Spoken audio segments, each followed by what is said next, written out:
Hello friend, welcome to this my channel Pharmacy ज्ञान। Today I will discuss about the topic nomenclature. इसमें हम लोग nomenclature के बारे में डिस्कस करेंगे। उससे पहले जान लेते हैं कि ऑर्गेनिक कंपाउंड कितने प्रकार के होते हैं।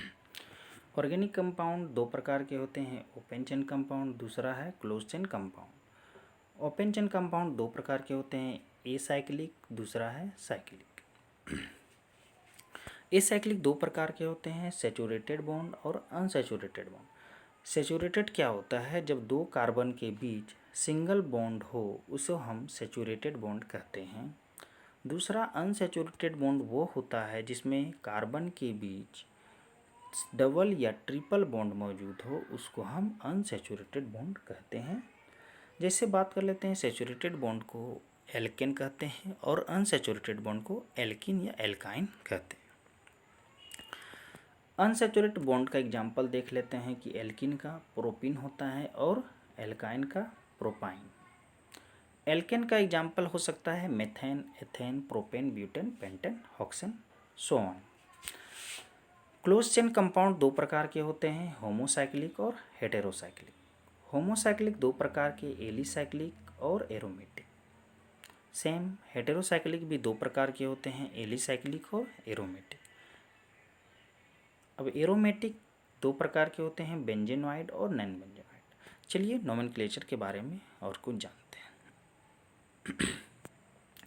ये एक टेबल है जिसमें चेन का नाम है, चेन नेम है, ब्रांड बॉन्ड नेम है और फंक्शन ग्रुप सेकेंडरी सफिक्स, जिसमें carbon 1, carbon 2, carbon 3, carbon 4 and so on.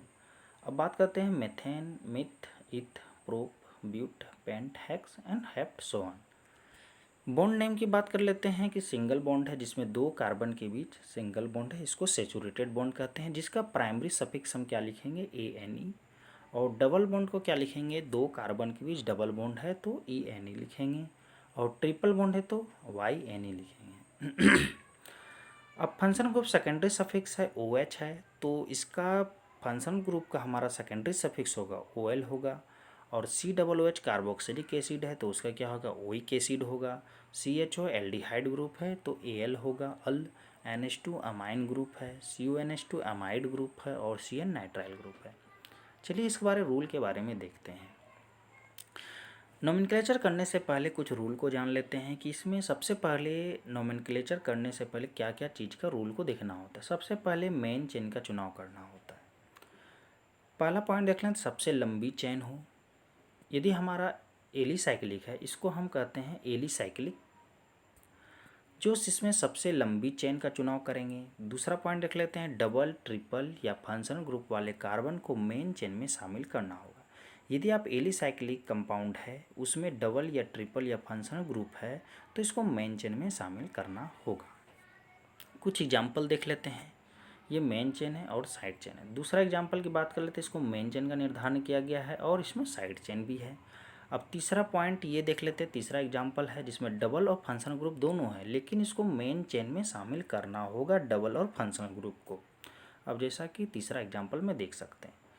दूसरे नंबर रूल की मैं बात कर लेता हूँ कि नंबरिंग मेन चेन में कार्बन चेन पर नंबरिंग किया जाता है। पहला पॉइंट है, जिस ओर से फंक्शनल ग्रुप डबल, ट्रिपल और अल्काइल ग्रुप पास हो, जिधर से फंक्शनल ग्रुप डबल या ट्रिपल या अल्काइल ग्रुप पास हो उधर से हम नंबरिंग करना स्टार्ट करते हैं सबसे पहले। दूसरा पॉइंट की बात कर लेते हैं, दो या अधिक से साइड चेन हो तो उनकी स्थितियों का योग जिस ओर से कम हो उस ओर से अधिक नंबरिंग करते हैं।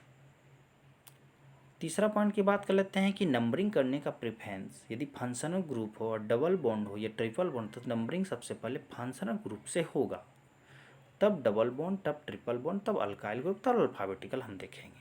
कुछ एग्जाम्पल के बारे में देख लेते हैं। इसमें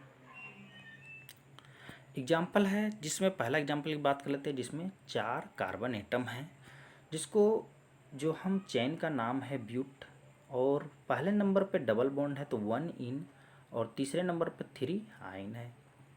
दूसरा एग्जाम्पल की बात कर लेते हैं, इसमें फंक्शनल ग्रुप है और डबल बॉन्ड है।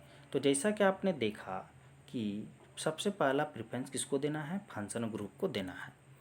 तो इसमें सबसे फंक्शनल ग्रुप है तो नंबरिंग जो होगा हमारा फंक्शनल ग्रुप से सबसे पहले स्टार्ट होगा, जिधर से हमारा फंक्शनल ग्रुप नज़दीक हो। इधर से हम नहीं कर सकते थे, इधर से पहला दूसरा तीसरे नंबर पे आता हमारा फंक्शन ग्रुप, लेकिन इधर से पहला दूसरा नंबर पे ही हमारा फंक्शन ग्रुप आ जा रहा है, इसलिए हम इधर से ही फंक्शन नंबरिंग इधर से ही करेंगे। तो इसका बनाने का तरीका देखते हैं, but 3 ene two ol. Two ol जो है ये हमारा फंक्शन ग्रुप है, सेकेंडरी सफिक्स का ऑल। अब तीसरा एग्जांपल की बात कर लेते हैं, इसमें से सब्स्टिट्यूट है जिसमें इथाइल है 2 कार्बन है और 6 पे 1 कार्बन है। तो 6 जो 3 पर है इथाइल है, इथाइल जबकि C2H6 होना चाहिए, लेकिन यहाँ पर अल्काइल ग्रुप होने की वजह से एक हाइड्रोजन का रिमूवल हो जाता है, इसलिए इसको C2H5 लिखेंगे। तो इसका फार्मूला एल्केन के रूप में हम बात करते हैं कि CnH2n+2 होता है। तो सब P2 होता है, तो इसमें C इथाइल है, इथेन 2 C2H6 होना चाहिए, लेकिन C2H5 होगा। क्यों? क्योंकि एक हाइड्रोजन का रिमूव हो जाता है, तो इसलिए अल्काइल ग्रुप कहा जाता है। इसमें 6 में मिथाइल उसी तरह है तो क्या हो जाएगा, 3 इथाइल 6 मिथाइल ऑक्टेन। चौथे नंबर की बात कर लेते हैं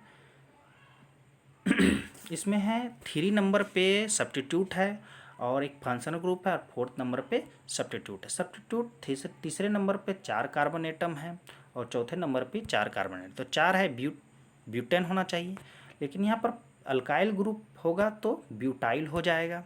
तो क्या हो जाएगा, 3,4 डाई ब्यूटाइल हैक्स। क्योंकि हैक्स क्यों होगा, क्योंकि यहाँ 6 है, 6 कार्बन एटम में, तो हैक्स बोलते हैं। तो चौथे नंबर पे डबल बॉन्ड है तो 3 इन, और दूसरे नंबर पे है फंक्शन ग्रुप तो 2 ऑल जो सेकेंडरी सफिक्स है। तो यहाँ तक ही था, और मैं आशा करता हूँ कि आपको ये नोमेनक्लेचर नेमिंग करने में समझ में आ गया होगा। तो thanks for watching this video.